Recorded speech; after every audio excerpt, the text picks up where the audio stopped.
વિદ્યાર્થી મિત્રો, આજે આપણે બીકોમ સેમેસ્ટર 2 એનઈપી માટે નાણાકીય હિસાબી પદ્ધતિમાં શેર મૂડીના હિસાબોનો ફરી એક પ્રેક્ટિકલ સમ વિશે માહિતી મેળવીશું। આની અગાઉના 2 લેક્ચર શેર મૂડીના હિસાબો માટેના અપલોડ કરેલા છે, જેમાં થિયરી અને આની માટેની જે આઈએમપી જનરલ નોંધ છે, જે આમ નોંધ છે, એના ફોર્મેટ વિશે માહિતી આપેલી છે। તો તે વિડીયો તમારે પહેલાં જોવા વિનંતી। જો તે ફોર્મેટ તમને આમ નોંધ વિશે વધારે ખબર હશે તો જ તમને દાખલામાં વધારે સમજણ પડશે। હવે Saraswati menu limited 7,50,000 equity share દરેક ₹10નો તેવા 20%ના પ્રીમિયમથી જાહેર જનતા માટે બહાર પાડ્યા। શેર દીઠ રકમ નીચે મુજબ મંગાવી। અરજી સાથે ₹5, મંજૂરી વખતે ₹4, પ્રીમિયમ સહિત આખરી હપ્તા વખતે ₹3। હવે 11,25,000ના શેર માટેની અરજીઓ મળી। હવે 7,50,000 આપણે શેર બહાર પાડ્યા છે અને 11,25,000ની આપણને અરજીઓ મળી છે, તો આ ભરણું કેવું કહેવાય? વધુ ભરણું ગણાય। હવે દરેક ₹10નો તેવા 20%ના પ્રીમિયમથી, એટલે 20%ના પ્રીમિયમ એ ₹10 લેખે 2%નું પ્રીમિયમ ગણાય, તો ઇન્ટિમેટલી આ શેર ₹12 બહાર પડ્યો ગણાય। આગળ વધી, કંપનીએ 75,000 શેરની અરજીઓ નામંજૂર કરી અને તેના પરની રકમ પરત કરી। બાકીના અરજદારો વચ્ચે 7,50,000 શેરની પ્રમાણસર ફાળવણી। યુનિવર્સિટીમાં પ્રમાણસર ફાળવણીવાળો દાખલો મોસ્ટ આઈએમપી ગણાય છે પાછલા વર્ષના યુનિવર્સિટીના પેપરમાં અને આ ચેપ્ટર જે ગયા સેમમાં આવેલું। હવે બાકીના અરજદારો વચ્ચે 7,50,000 શેરની પ્રમાણસર ફાળવણી કરી। હવે 11,25,000ની જે અરજી મળી હતી એમાંથી 7,50,000ની ફાળવણી કરવામાં આવી। જે શેર નામંજૂર થયા છે તેને આપણે પરત કરવાના છે। હવે એક શેર હોલ્ડર વિશાલે તેના મંજૂર કરેલ 7500 શેર પર આખરી હપ્તાની રકમ ભરી નહીં, એટલે કે તે શેર કેવા થયા કહેવાય? નામંજૂર થયા કહેવાય। વિશાલના શેર કંપનીએ જપ્ત કર્યા અને 10% વટાવે ફરીથી બહાર પાડ્યા। કંપનીના ચોપડે જરૂરી આમનોંધ પસાર થશે। આમનોંધો ગણ્યા પહેલાં આપણે તેની થોડીક ગણતરી વિશે માહિતી લઈશું કે કુલ ₹10નો શેર છે, જેને અલગ અલગ રીતે અરજી વખતે, મંજૂરી વખતે અને આખરી હપ્તા વખતે આવી રીતે મંગાવવામાં આવેલ છે કે અરજી વખતે ₹5, મંજૂરી વખતે પ્રીમિયમ સહિત ₹4, આખરી હપ્તા વખતે ₹3। હવે વિશાલે 7500 શેર 10%ના વટાવે ફરી બહાર પાડ્યા, તો ₹10 લેખે 10% વટાવે ₹9, જેમાં ₹1ની જપ્તી આપણે વાપરીશું।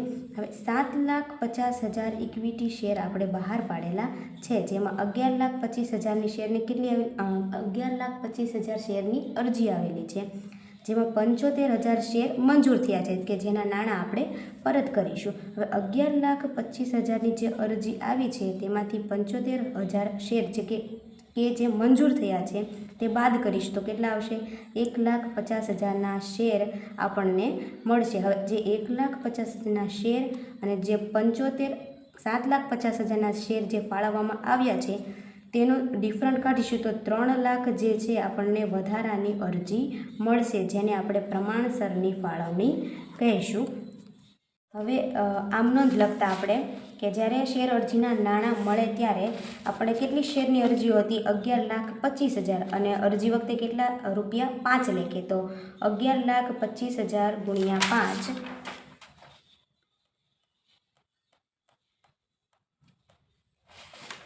એટલે 56,25,000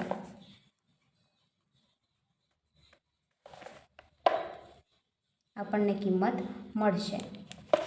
અહીંયા શેર અરજદારોએ જે અરજી કરી છે તેની આમનોંધ આપણે પૂરી કરીશું। હવે બીજી આમનોંધ છે ઇક્વિટી શેર અરજી ખાતે ઉધાર, તે ઇક્વિટી શેર મૂડી ખાતે જમા, તે બેંક ખાતે જમા, તે ઇક્વિટી શેર મંજૂરી ખાતે જમા કરી હતી એ જ રકમ આપણે અહીંયા ઇક્વિટી શેર અરજી ખાતે ઉધાર કરીશું। હવે આપણે બહાર કેટલા શેર બહાર પાડ્યા હતા કે 7,50,000ની ઇક્વિટી શેર આપણે બહાર પાડ્યા હતા અને અરજીની કિંમત કેટલી હતી? ₹5, એટલે 7,50,000 ગુણ્યા ₹5 એટલે કિંમત આપણી થશે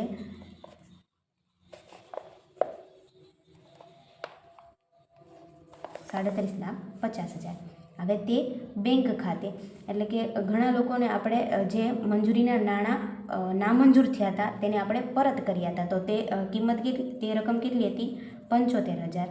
અને અરજીની રકમ ₹5, એટલે તે બેંક ખાતે 3,75,000. તે ઇક્વિટી શેર મંજૂરી ખાતે, એટલે કે આપણે ગણતરીમાં જોયું હતું કે 1,50,000 અને 7,50,000 શેર જે ફાળવ્યા હતા તે બંનેમાંથી જે વધારાની અરજી હતી જે 3 લાખની, એ આપણને પ્રમાણસરની ફાળવણીની ગણતરી કરતી વખતે મળી હતી, તો તે આપણે ઇક્વિટી શેરની મંજૂરી ખાતે તે રકમ આવશે. એટલે 3 લાખ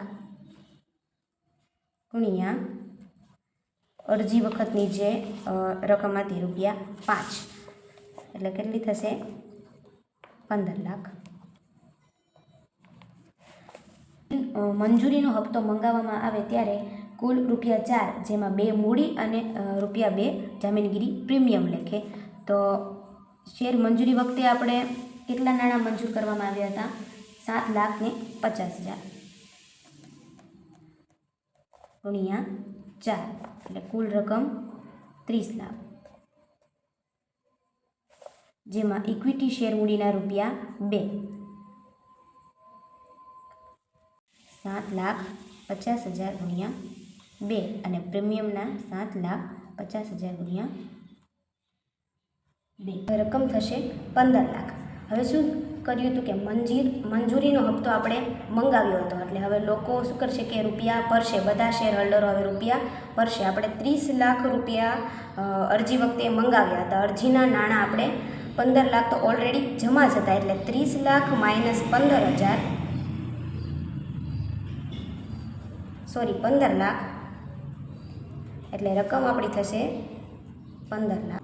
શું કામ 15 લાખ? કારણ કે 30 લાખ આપણે અરજી વખતે મંગાવ્યા હતા, જેમાંથી 15 લાખ આપણે અરજી વખતે શું કહેવાય કે જમા કરી દીધા, એટલે વધારાના જે 15 લાખ છે હવે તે જમા મળશે નહીં, બરાબર? કારણ કે તે અરજી વખતે આપણને મળી ગયા છે, એટલે તે ઇક્વિટી શેર મંજૂરી ખાતે 15 લાખ. હવે આપણું મંજૂરી ખાતું શું કહેવાય? બંધ થઈ ગયું કહેવાય, કારણ કે અહીં મંજૂરી વખતે 30 લાખ જમા, અહીંયા 15 લાખ અને અહીંયા જમા 15 લાખ. અરજી થઈ ગઈ, મંજૂરી થઈ ગઈ. હવે આવ્યો આખરી હપ્તો. આખરી હપ્તા વખતે આપણે કેટલા શેર રૂપિયા છે? ₹3 લેખે. હવે આપણે શેર કેટલા બહાર પાડ્યા છે? 7,50,000. તો 7,50,000 ગુણ્યા 3, એટલે કેટલી રકમ થશે?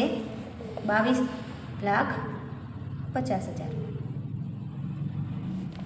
તે ઇક્વિટી શેર મૂડી ખાતે જમા 22,50,000. હવે આખરી હપ્તો મંગાવ્યો ત્યારબાદ શું કરશે? લોકો તેમાં રૂપિયા ભરશે. હવે તેમાંથી આપણે જોયું હતું કે વિશાલ નામનો જે વ્યક્તિ છે તે પૂરેપૂરા રકમ તેની ભરી શક્યો નથી, એટલે કે કેટલા? 7500 શેર વિશાલ 10% વટાવે ભરી શક્યો નથી, એટલે 7,50,000 માઇનસ 7500 કરશું એટલે કેટલા શેર?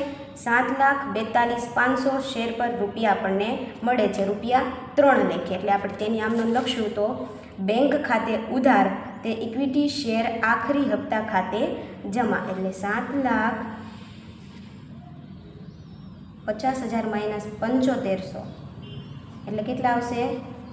અહીં પર ગણતરી કરું છું, 7,42,500 ₹3 લેખે, એટલે 22,27,500 ઇક્વિટી શેર આખરી હપ્તા ખાતે પણ તેટલી જ રકમ જમા થશે. હવે આગળની આમનોંધ. આગળ શું હતું કે વિશાલ નાણાં ભરી શક્યો ન હતો, એટલે આપણે તેના શેર શું કરીશું? જપ્ત કરીશું. તો જપ્તી વખતની આમનોંધ શું થશે કે ઇક્વિટી શેર મૂડી ખાતે ઉધાર, તે ઇક્વિટી શેર જપ્તી ખાતે જમા, તે ઇક્વિટી શેર આખરી હપ્તા ખાતે જમા. હવે ઇક્વિટી શેર મૂડી ખાતે ઉધારમાં કેટલી રકમ આવશે? તો વિશાલના કેટલા શેર હતા? તો 7500 શેર દીઠ મૂડીના મંગાવ્યા હતા. કેટલા રૂપિયા? તો અરજી વખતે 5, મંજૂરી વખતે 2 અને આખરી હપ્તા વખતે 3. કેમ મંજૂરી વખતે 4 નહીં? કારણ કે પ્રીમિયમની રકમ તેને અગાઉથી ભરી દીધી છે, એટલે એની ગણતરી આવશે નહીં. એટલે વિશાલના 7500 શેર ₹10 લેખે 75,000. હવે જપ્તી વખતે કેટલી રકમ આવશે કે જેટલી મૂડીની રકમ જપ્ત થાય તેટલી જ કિંમત, એટલે 7500 અરજી વખતે ₹5 અને મંજૂરી વખતેના ₹2, એટલે કુલ રકમ ₹7 લેખે 7500 × 7 એટલે 52500. ઇક્વિટી શેર આખરી હપ્તા ખાતે, એટલે આખરી હપ્તામાં કેટલા શેર હતા? ₹3 લેખે 7500 × ₹3 એટલે આવશે 22500.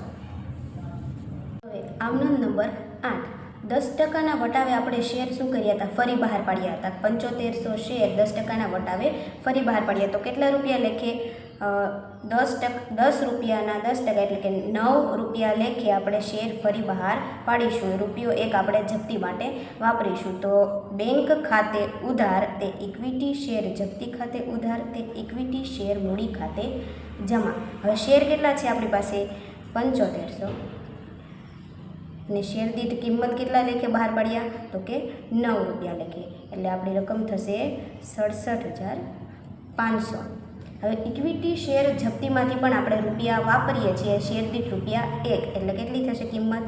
7500 શેર ગુણ્યા ₹1 લેખે 7500. શેર મૂડી અનામત ખાતે કેટલી રકમ આવશે? 7500 ગુણ્યા ₹10, 75000.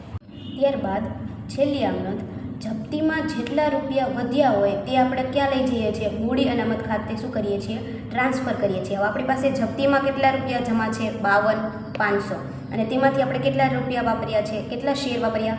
7500. તો 52500 માઇનસ 7500, તો કેટલી રકમ વધશે આપણી પાસે? 75000 હવે આપણા જપ્તી ખાતામાં વધે છે. તો ઇક્વિટી શેર જપ્તી ખાતે 45000 અને તે મૂડી અનામત ખાતે 45000. અહીં આપણો પ્રમાણસર પદ્ધતિનો દાખલો પૂરો થાય છે. આવા જ યુનિવર્સિટીને લગતા દાખલાઓનો અભ્યાસ આપણે અગાઉ પણ આગલા વિડીયોમાં કરીશું. ત્યાં સુધી અમારી ચેનલમાં બન્યા રહો. અમારા વિડીયોને લાઇક કરો, શેર કરો અને સબસ્ક્રાઈબ કરો. Thank you.